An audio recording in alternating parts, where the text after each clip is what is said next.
The narcissist freak show is never responsible for any of his own actions. No matter what it is, it's always someone else's fault.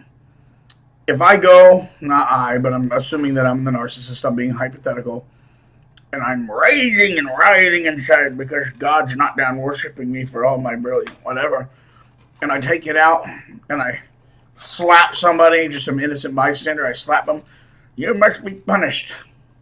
When the cops come and arrest me for assault, it's not my fault, you see. The universe rearranged some particles in a matter which appealed to my purely material brain, which had fired some neurons, and I am not responsible for that. The universe made me do it. Or that person made me have to slap them. You see, this happens all the time in domestic violence situations where a husband, and yes, there are abusive women that are physically abusive to their husbands. That does not make them weak. That is a big problem, and that's something that courts don't want to talk about because of, it seems less macho, but you would be surprised. Some of these narcissistic women are really crazy, scratching, biting, slapping, pulling knives, and the guy feels like that he can't defend himself because then society will see him as the man who hit the woman kind of thing. No, I'm not saying we should beat up women. No, I'm not saying men should hit women, but if somebody's coming at you with a knife trying to cut you and scratch your eyes, it's becoming more and more commonplace. But anyway, I don't want to get off on domestic abuse. But one of the things that domestic abusers will do is they will punch you and blacken your eye and go, I wouldn't have done that had you not made me have to do that. You put me in a position where I had to do. No, you know what, idiot? You didn't. You did it because you're a loser and you're weak. It was the Roman statesman Seneca that said, quote, all weakness springs from, Seneca that said, quote, all cruelty springs from weakness. I don't think there's a more true statement in all of human history. Narcissists are never responsible. When they abandon their families and move on, it's because the family didn't understand their ability, or they didn't give them enough attention. It's always someone else's fault for the way they act.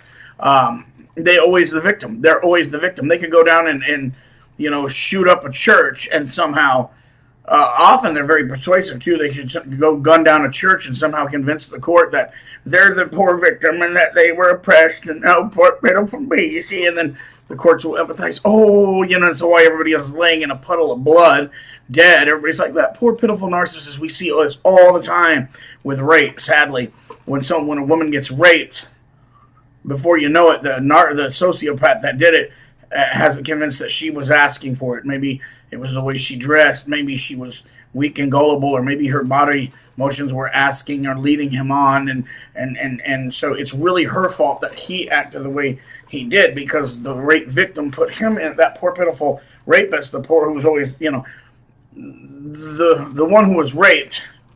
It's her fault. It was her fault for being so weak and gullible and rapeable. She should have known better. She paid the price, and that was because that rape victim made that poor rapist, who was always the victim, forced him into the actions that he did. He's not responsible for his own actions. Society is leaning that way really fast, but the narcissist will play that. I am not responsible for the way I treat other people. Well, you're responsible to God, and God's going to get you. Now, you could say, I don't believe in God. It doesn't matter. God's hunting you, princess. He sees everything you do. Ruth, your wife Ruth, your friend John, everybody you've done this to, when you go, I like hurting people, he sees the kind of twisted nut job you are. He sees the evil in your heart. Your days are numbered and your breath is short, and one day he's going to slip that last one right out of your body while you go, but and you are going to fear. You are going to cry. You see, that they say that narcissists are terrified of death, and rightfully so, because they intuitively know how they've enjoyed hurting people and extorting and lying and cheating and being the scum of the earth. They know the demons they've played with, the darkness they've danced with, the devil that they've tangoed with.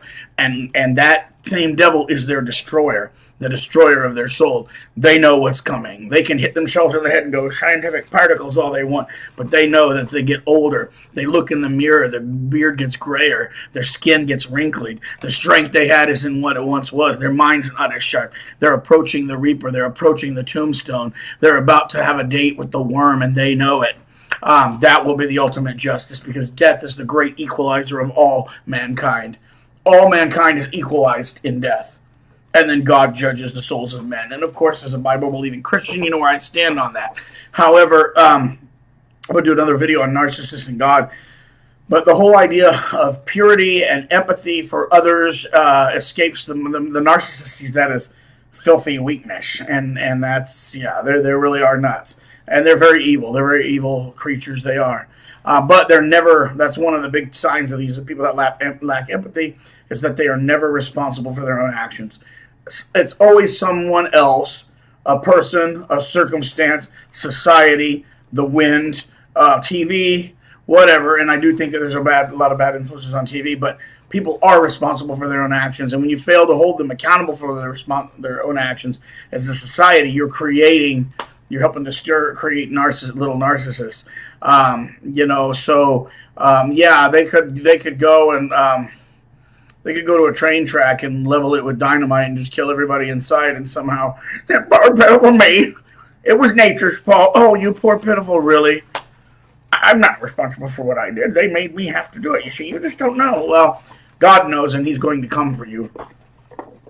Not in a pretty white little gown with a smile, making silly faces like jumping jabbers. Oh, love, love. We're talking about the same God that came through through Egypt on that night of Passover and left the whole nation in ruins.